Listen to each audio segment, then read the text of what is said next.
الحمد للہ وکفا وسلام علی عبادہ الذین اصطفیٰ والصلاة والسلام علی من لا نبی بعدہ وعلی آلہ وصحبہ ومن والاه. اما بعد، اعوذ باللہ السمیع العلیم من الشیطان الرجیم. بسم اللہ الرحمن الرحیم. وما ارسلناک الا رحمتا للعالمین. قل انما یوحی الی انما الہکم الہ واحد فہل انتم مسلمون. وقال النبی صلی اللہ علیہ وآلہ وسلم: المعرفۃ رأس المال. صدق اللہ و مولانا العظیم و صدق رسولہ النبی الکریم ونحن علی ذلک لمن الشاہدین والشاکرین والحمد للہ رب العالمین. السلام علیکم ورحمۃ اللہ وبرکاتہ. ہر قسم کی حمد و ثنا کے لائق اللہ جل شانہ کی ذات کریم ہے، اور بے بہا درود و سلام محمد الرسول اللہ صلی اللہ علیہ وآلہ وسلم پر اور آپ کی آل اور اصحاب پر. حضرات گرامی قدر،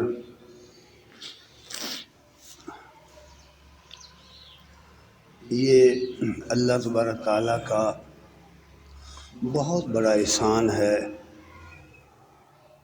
مخلوق افقات پر، خواہ کوئی ایمان والا ہے خواہ کوئی کفر کرنے والا. اللہ تعالیٰ کی طرف سے ہر کسی کو اس کا سامان زیست مل رہا ہے. زندگی گزارنے کے لیے جن جن چیزوں کی ضرورت ہے ان میں کوئی کمی واقع نہیں ہوتی. وہ اپنی مخلوقات کے لیے، ساری مخلوقات کے لیے رحمان ہے. اس کی رحمت ہی کا نتیجہ ہے کہ یہ دنیا اس کی ناشکری کرنے کے باوجود، اس کی ہستی کا انکار کرنے کے باوجود، اس کی ہدایات و احکام کی خلاف ورزی کرنے کے باوجود چل رہی ہے، اور پھر بھی اس کی نعمتیں اس کے انعام و کرام سے مستفیض ہو رہی ہے. یہ اس کی رحمت ہے. اس نے اپنی مخلوقات کے لیے ایک رحمت تو وہ ہے، وہ حصہ ہے اس کی رحمت کا جو اس دنیا میں ہر شخص اس سے فیض یاب ہو رہا ہے. اس میں کوئی تقسیم نہیں ہے، نیک و بد کی کوئی تقسیم نہیں ہے، کفر اور ایمان کی کوئی تقسیم نہیں ہے. ہر شخص، ہر مخلوق اس کی رحمت ہی کی وجہ سے، اس کی مہربانی ہی کی وجہ سے اپنی زندگی گزار رہی ہے اور اس کی دی ہوئی نعمتوں سے استفادہ کر رہی ہے. لیکن ایک رحمت اس کی خصوصی بھی ہے جس کے لیے وہ بڑا رحیم ہے، بہت کریم ہے. وہ اس نے ان لوگوں کے لیے بنائی ہے، ان لوگوں کے لیے اس کو بھیجا ہے جو اس کو تسلیم کریں گے، جو اس پر ایمان لائیں گے، جو اس کے سامنے سر تسلیم خم کریں گے، جو اس کی ہستی کو اس طریقے سے مانیں گے جس طریقے سے اس نے ماننے کا حکم، ماننے کی تعلیم، تربیت اپنے انبیاء کے ذریعے دی ہے، اور خصوصاً محمد رسول اللہ صلی اللہ علیہ وسلم کے ذریعے دی ہے. جو شخص اس تعلیم پر، اس طریقے سے اپنی زندگی گزارے گا وہ اس کی اس رحمت کا حصہ پائے گا جو اس نے خصوصی طور پر اہل عالم کے لیے بھیجی ہے. وہ رحمت نبی کریم صلی اللہ علیہ وسلم کی رسالت و نبوت کی شکل میں آئی، اسی لیے یہ بات فرمائی گئی ہے سورہ انبیاء کی آیت نمبر 107 اور 108 میں اس حقیقت کو اچھی طرح مبرہن کر دیا ہے، واضح کیا ہے۔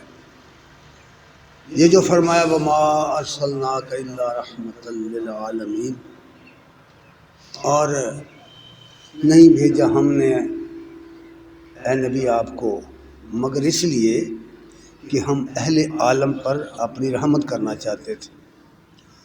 اللہ تعالیٰ نے جو نبی کو بھیجا ہے تو وہ در حقیقت دنیا والوں پر اپنی رحمت کرنا چاہتا ہے، اور اس رحمت کا حصہ وہی پائے گا جو آپ کی رسالت اور نبوت کو تسلیم کرے اور پھر اس کے بعد ان احکام پر، ان ہدایات پر عمل کرے گا۔ جو شخص ایسا نہیں کرے گا وہ اس رحمت کا حصہ نہیں پا سکے گا۔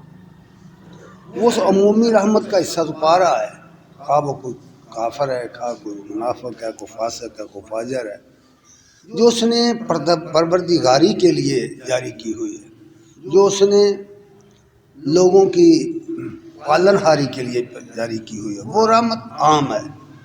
لیکن یہ خصوصی رحمت جو ہے جس کا تعلق نہ صرف دنیا کے ساتھ ہے بلکہ اس کا دائرہ آخرت تک وسیع ہو گیا ہے، وہ رحمت جو دنیا میں جس سے فائدہ لوگ اٹھا رہے ہیں وہ کل قیامت کے دن اگر اس کی ناشکری کر کے لوگ جائیں گے تو پھر وہ عدل کی کسوٹی پر پرکھے جائیں گے۔ لیکن یہ رحمت جو اللہ تعالیٰ نے خصوصاً اہل عالم کے لیے نبی کریم صلی اللہ علیہ وسلم کی رسالت اور نبوت کی صورت میں اتاری ہے، یہ مومنوں کا خاصہ ہے، یہ ان لوگوں کا خاصہ ہے، یہ ان لوگوں کے لیے ہے جو آپ پر ایمان لائیں گے اور آپ کی تعلیم پر عمل کریں گے۔ اس کا حصہ اس وقت پائیں گے جب روز جزا آئے گا۔ یہ بات سمجھنے کی ہے۔ ایک بات اور بھی سمجھ لیجئے، عمومی طور پر لوگ کہہ دیتے ہیں کہ اللہ تعالیٰ نے نبی صلی اللہ علیہ وسلم کو رحمت بنا کر بھیجا ہے۔ رحمت بننے والی چیز نہیں ہے، رحمت صفت ہے۔ رحمت کا لفظ صفت ہے، صفت اپنے موصوف کے ساتھ ہوتی ہے۔ اللہ تعالیٰ کی مہربانی ہے، آپ کی آمد، آپ کی بعثت، آپ کی رسالت، آپ کی نبوت، یہ اللہ کی مہربانی ہے، یہ اللہ کی رحمت ہے انسانوں کے لیے، خصوصاً ان لوگوں کے لیے جو آپ کی رسالت و نبوت پر ایمان لا کر آپ کی اطاعت میں آ گئے، آپ کی اتباع میں آ گئے، یہ ان کے لیے خاص ہو گئی۔ تو اس لیے اس کے تراجم میں بہت سارے بعض لوگوں نے جو مختلف قسم کے معنی ڈال دیے ہیں، اس کو سمجھ لینا چاہیے۔ رحمت کا تعلق اللہ تعالیٰ کے ساتھ ہے، اللہ کی صفت رحیم و کریم ہونا، وہ بندوں کو بھی وہ صفت عطا کر دیتا ہے لیکن وہ محدود پیمانے پر ہے۔ جب بندوں کو رحیم کہا جائے، خود نبی کریم صلی اللہ علیہ وسلم کو قرآن مجید میں رحیم کہا گیا ہے، رؤوف کہا گیا ہے، حریص کہا گیا ہے، تو اس کا یہ مطلب نہیں ہے کہ وہ رحمت جو اللہ والی رحمت ہے وہ نبی کی رحمت ہو گئی ہے، نہیں، یہ اللہ کی رحمت کا حصہ ہے جو اس نے اپنے بندوں کے اندر بانٹ دیا ہے۔ تو اس حوالے سے یہ یاد رکھنا کہ جب ہم اللہ بسم اللہ الرحمن الرحیم کہتے ہیں تو وہ رحیم جو ہے اس کی رحمت میں کوئی اس کا شریک نہیں، اور یہ رحمت جو ہے یہ اس کی خاص عنایت ہے جو اس نے بھیجا ہے۔ کہ ہم نے نبی آپ کو جو بھیجا ہے نا اہل عالم کے لیے، یہ ہماری مہربانی ہے کہ ہم نے ان پر رحمت کرنا چاہے، ہم ان پر مہربانی کرنا چاہتے تھے کہ آپ کو بھیجا، اور جس غرض کے لیے بھیجا وہ ساتھ ہی اس آیت کے اندر بیان کر دیے۔ اگلی آیت پڑھو، قل انما یوحی الی انما الہکم الہ واحد، ان سے یہ بات کہہ دو۔ یہ بہت باریک نقطہ تھا، اس لیے یہ بات سمجھا دی کہ کہیں اس نقطے سے بہت ملے ہوا۔ آپ دیکھتے ہیں نا کہ جب ریلوے ٹریک دیکھتے ہیں آپ تو کانٹا بدلنا ہوتا ہے تو وہاں ریلیں آ کر کے مل جاتی ہیں، اور کانٹا بدلنے سے ٹرین ایک دوسری پٹری سے چڑھ جاتی ہے اور آگے چل کر کے ان کے درمیان میلوں کا فاصلہ ہو جاتا ہے، ایک لائن پر کھڑے ہو کر دوسری نظر نہیں آتی۔ یہ بھی بالکل قریب سے ملا ہوا ایک نقطہ ہے۔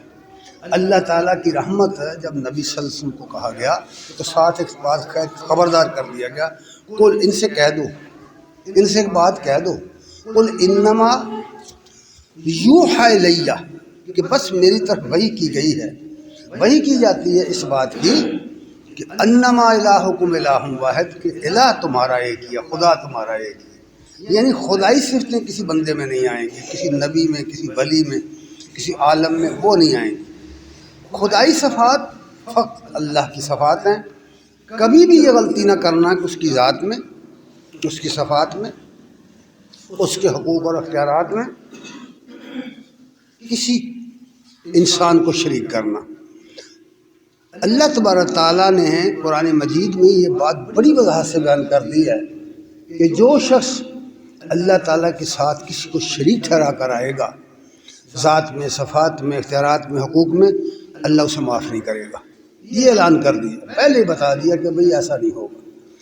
اور شرک کا کیا مطلب ہے؟ شرک کا مطلب ساجی ہو جانا ہے، ایک چیز کا حصے دار بن جانا ہے۔ جب دو فریق ایک چیز میں مشترکہ حصہ ڈالتے ہیں تو وہ ساجی بن جاتے ہیں۔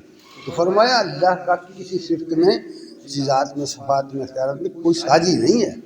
یہ جو کچھ اس نے کسی کو دیا ہے یہ اس کی عنایات ہے، یہ اس کی عنایت ہے، اس کی دین ہے۔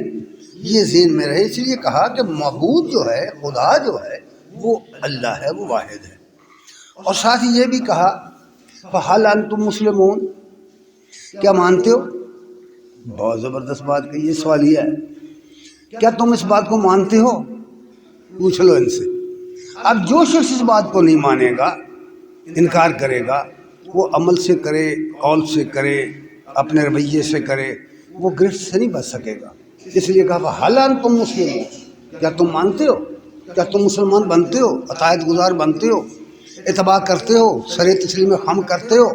یہ بات فَهَلْ أَنْتُمْ مُسْلِمُونَ میں کہی گئی۔ یہ ہے پہلی بات۔ حقیقت یہ ہے کہ یہ جو زندگی ہے، زندگی جو ہم لوگ گزارتے ہیں، اس زندگی کو گزارنے کے لیے جس طرح کا علم، جس طرح کی تربیت آدمی کے پاس ہونی چاہیے، وہ قرآن و سنت میں مہیا کی گئی۔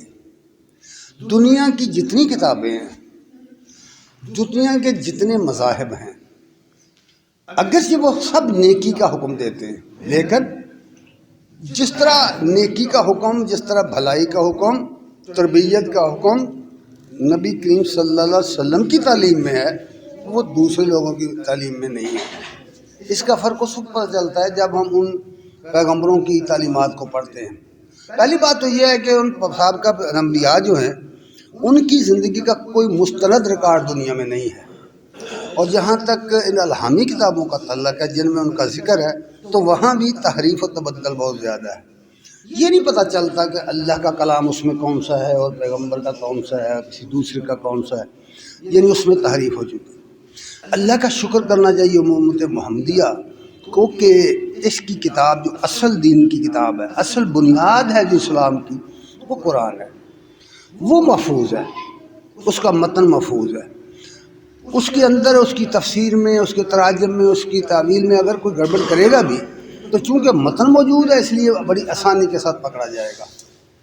یہ بات سمجھنی چاہیے کہ اصل چیز قرآن ہے، اور اسی پر زور دیا گیا، اور اسی کو کہا گیا کہ اس کو اگر تم مضبوطی سے تھامے رکھو گے، اور نبی صلی اللہ علیہ وسلم نے فرمایا کہ قرآن کو اور میرے طریقے کو، جو میرا طریقہ ہے۔ آپ کا کیا طریقہ تھا؟ آپ نے اپنی زندگی میں کوئی فیصلہ قرآن کے خلاف نہیں کیا۔ قرآن مجید آپ کی زندگی کا اصل مرکہ ہے، آپ کی سیرت کا پورا مضمون ہے اس میں۔ تو اس حوالے سے یہ بات کہی گئی کہ قرآن مجید کو تھام لو۔ اس کے بعد اب سوال یہ ہے کہ پھر زندگی کیسے گزرے گی، اس قرآن کی شرح کون کرے گا؟ تو اس میں بنیادی باتیں کئی مرتبہ، کئی مواقع پر نبی صلی اللہ علیہ وسلم نے مختلف سوالوں کے جواب میں کہی ہوئی ہیں۔ مثال کے طور پر آج کچھ پوائنٹ بیان کرتے ہیں۔ علی رضی اللہ تعالیٰ عنہ نے ایک دفعہ آپ سے یہ سوال کیا تھا کہ یا رسول اللہ، مسلک زندگی کیا ہے؟ مسلک زندگی کیا ہے؟ مسلک عربی زبان میں ہماری زبان میں استعمال تو ہوتا ہے لیکن لوگوں کو اکثر اس کے معنی نہیں آتے۔ اس راستے کو کہتے ہیں جس راستے پر انسان اپنی زندگی، جس طریقے پر اپنی زندگی گزارتا ہے۔ تو زندگی گزارنے کا طریقہ کیا ہے، راستہ کیا ہے؟ یہ ایسا راستہ جو محفوظ ہو، جس کے اوپر چلتے ہوئے دائیں بائیں سے کوئی خطرہ نہ ہو، جس میں کسی قسم کی نشیب و فراز نہ ہو، کوئی بھی کسی قسم کا خطرہ نہ ہو، نہ بھول جانے کا، نہ گمراہ ہو جانے کا، نہ کسی چور اور ڈاکو کا۔ تو وہ محفوظ راستہ وہ کون سا ہے زندگی گزارنے؟ مسل کے زندگی کیا ہے؟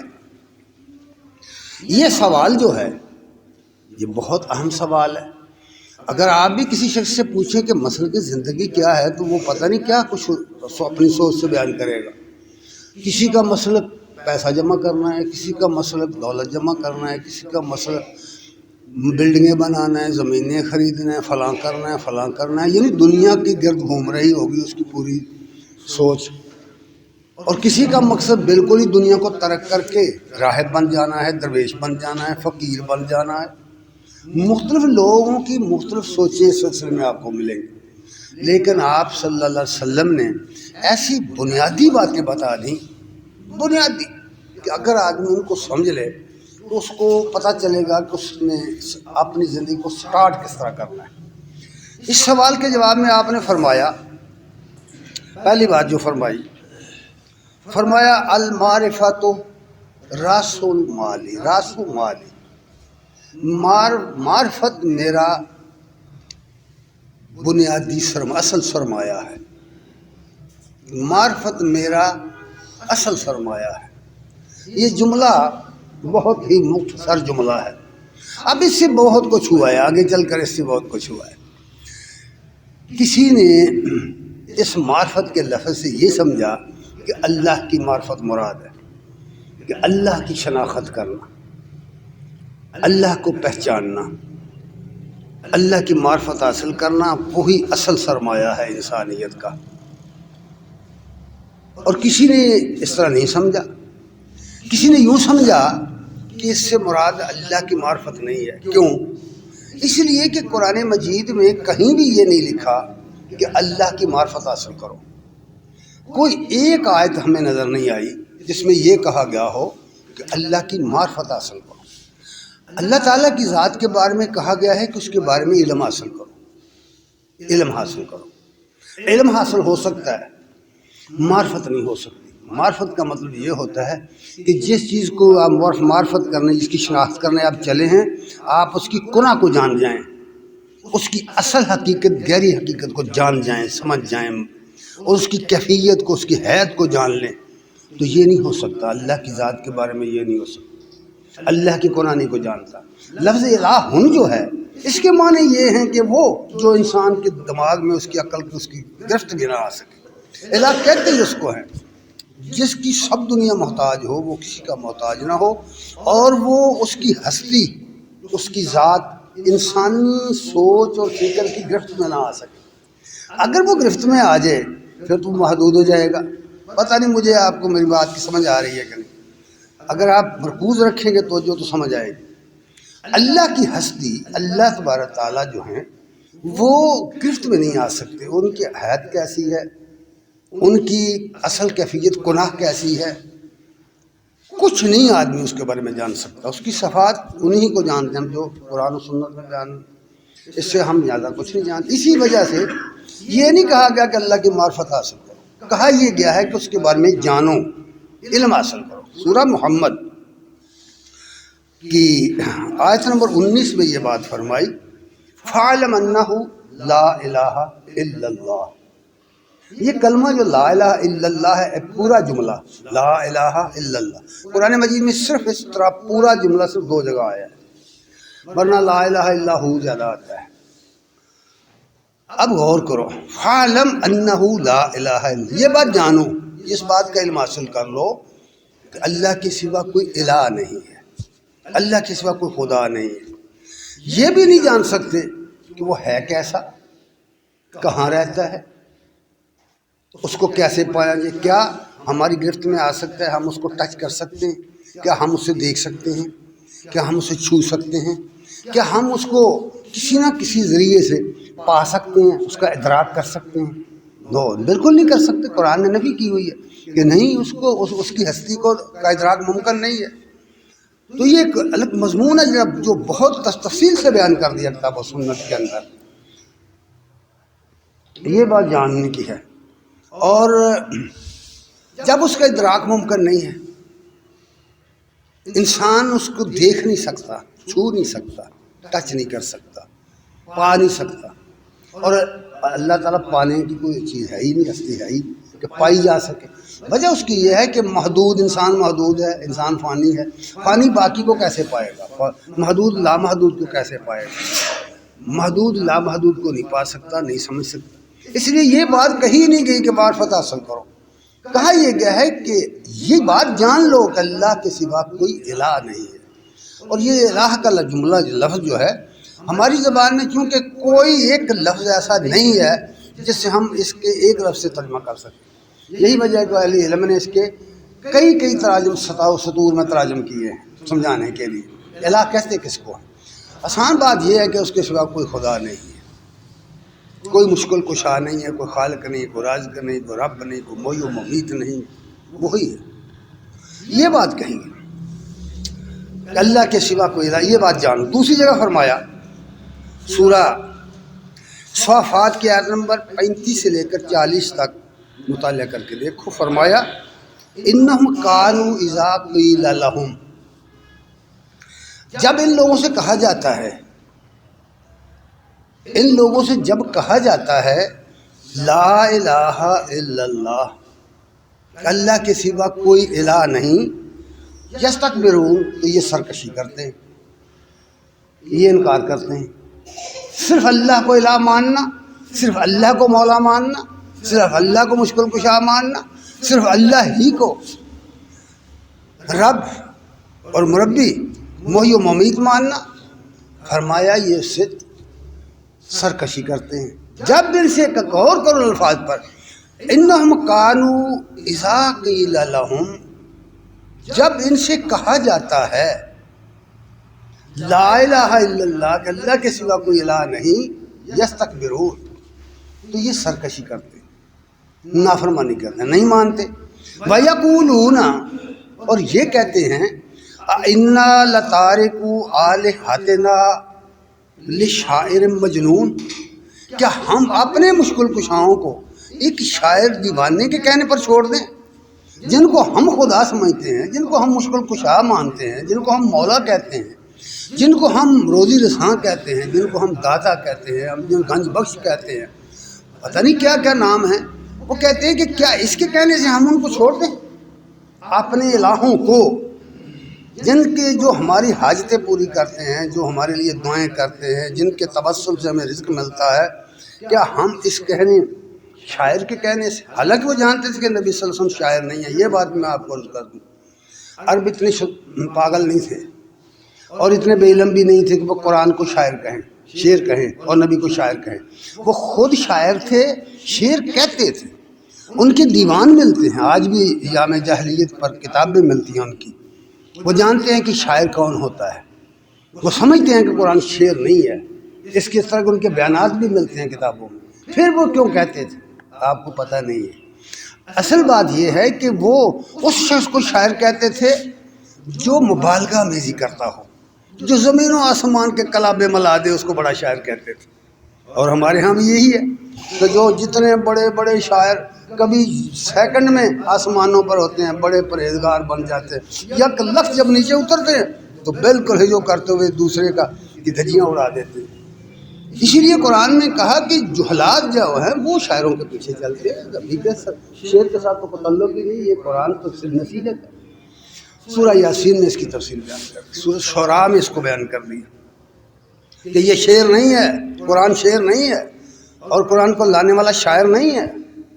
اس لیے یہ تمہارا یہ کہنا کہ یہ زمین و آسمان کے کلابے میں لانے والا ہے، یہ تھا اس کا اصل معنی۔ اس لیے وہ کہتے تھے کہ اس کے کہنے سے ہم، پھر یہ جو کہتے تھے مجنون، وہ جانتے تھے کہ مجنون کون ہوتے ہیں، پاگل کا آدمی کیسا ہوتا ہے، کون نہیں جانتا؟ کس معاشرے میں کوئی پاگل آدمی ہو تو ہر آدمی جانتا کہ وہ آدمی پاگل ہے۔ اس واسطے کسی فرزانے کو کیسے کو کہے گا پاگل ہے؟ جب کوئی شخص اپنی مقصد کی لگن سے لگ جائے، اس کے پیچھے مقصد بنا لے کسی چیز کو زندگی کا، تو لوگ کہتے ہیں یہ تو بالکل پاگل ہی ہو گیا ہے فلاں کام کے لیے، یہ تو گویا ہر وقت دیوانہ ہی ہو گیا ہے، بس اسے تو ایک ہی بات آتی ہے۔ تو اس حوالے سے یہ بات کہی گئی، حالانکہ وہ جانتے تھے کہ آپ مجنون نہیں ہیں، آپ کو جنون نہیں ہے، جنون لاحق نہیں ہے۔ اس لیے وہ کہہ رہے ہیں کہ اس ایک شاعر اور مجنون کے کہنے سے ہم اپنے خداؤں کو چھوڑ دیں۔ اور پھر یہ بات دیکھو کیا کہتے ہیں، قرآن مجید نے یہ جواب دیا بل جاء بالحق، حالانکہ وہ نبی محمد صلی اللہ علیہ وسلم ان کے پاس حق لے کر آیا ہے، حق لے کر، ایسا حق جو ان کے ٹکرانے سے مٹ نہیں سکتا، جس کا مقابلہ یہ کر نہیں سکتے، جس کا معاوضہ یہ لا نہیں سکتے، ویسا قرآن لے کے آئے، ایسی کتاب لے کے آئے۔ کون نہیں جانتا کہ نبی کریم صلی اللہ علیہ وسلم ایک دن کے لیے بھی کسی کے سامنے آپ نے زانوے تلمبس طے نہیں کیا، کسی کے شاگرد نہیں، کسی سے پڑھا نہیں ہے، کسی سے لکھنا سیکھا نہیں، ان پڑھ مانتے ہیں نا لوگ، اس کے باوجود ایسی کتاب پیش کر دینا کہ بڑے بڑے پڑھے لکھے اور بڑے بڑے ادیب اور خطیب عاجز آ جائے اس کا مقابلہ کرنے سے۔ فرمایا حق لے کے آیا ہے، اس حق کو تم جھٹلا نہیں سکتے۔ آج بھی اس کے دلائل ایسے ہیں قرآن کے کہ کسی دلیل کو رد نہیں کیا جا سکتا۔ پھر ساتھ کہا وَصَدَّقَ الْمُرْسَلِينَ، اور اس نے پیغمبروں کی، رسولوں کی تصدیق کی ہے۔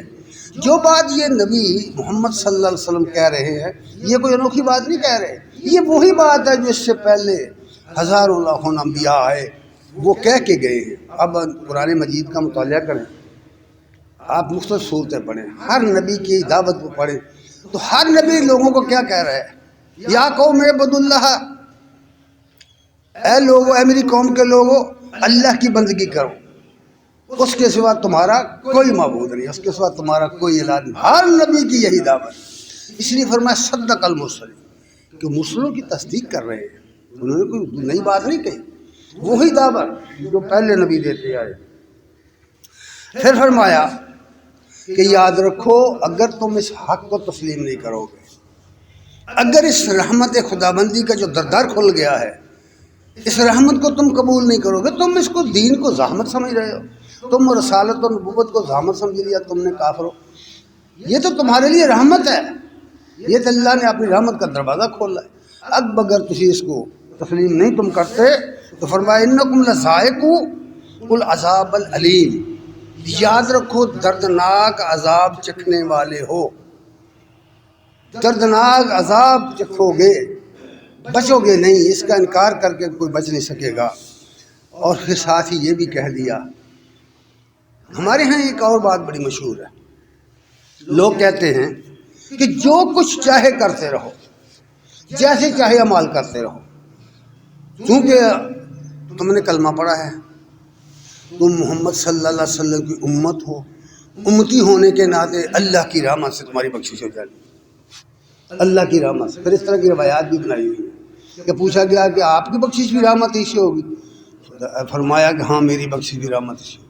قرآن نے یہ بات نہیں کہتا میرے بھائی، قرآن مجید میں نے کئی مرتبہ کہا ہے کہ قرآن لے کے بیٹھیں، کاپی اور قلم لے کے بیٹھیں اور اس طرح کی آیات نقل کرنا شروع کریں تو آپ کتاب بن جائے گی آپ کے ساتھ۔ کیا قرآن کہتا ہے وَمَا تُجْزَوْنَ إِلَّا كُنتُمْ تَعْمَلُونَ، تمہیں جو کچھ قیامت کے دن ملے گا تمہارے اعمال کا بدلہ ملے گا۔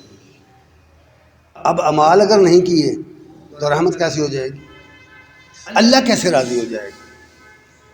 اللہ کی بغاوت کر کے اگر ہم جائیں گے، رسول اللہ صلی اللہ علیہ وسلم کا طریقہ ترک کر کے جائیں گے، آپ کی طریقے پر زندگی نہیں گزاری ہم نے، اپنے آپ کو تسلیاں دیتے رہے ہیں دنیا میں، تو کیسے ہم نے یہ سمجھ لیا کہ رحمت خداوندی سے ہم بخشے جائیں گے؟ عدل کدھر گیا؟ اللہ تعالیٰ تو عدل کرے گا، انصاف کرے گا، اس طرح میزان لگائے گا اور نیکی بدی کو موازنہ کرے گا، اچھائی اور برائی کا موازنہ کرے گا۔ اس لیے یہ بات فرمائی کہ وَمَا تُجْزَوْنَ إِلَّا مَا كُنتُمْ تَعْمَلُونَ، لوگو تم جس چیز کا بدلہ بھی پاؤ گے وہ تمہارے اعمال ہوں، تمہارے اعمال کا بدلہ تمہیں ملے گا۔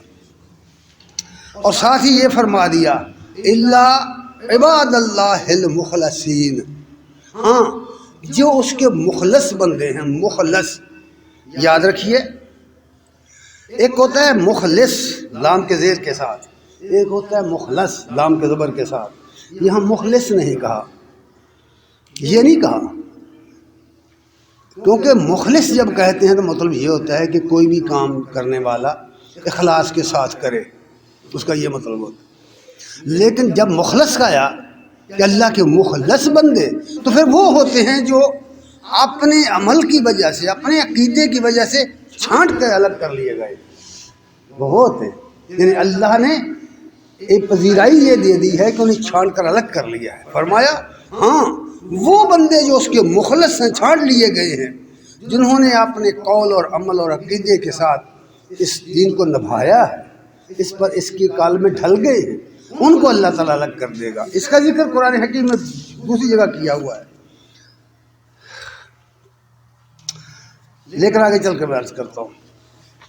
یہ ایک بات ہو گئی کہ اللہ کی معرفت حاصل نہیں ہو سکتی۔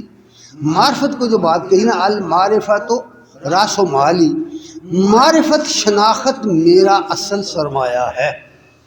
پھر کیا مراد ہے اس سے؟ اگر اللہ کی معرفت نہیں تو پھر وہ کیا معنی کیا ہے؟ سنو،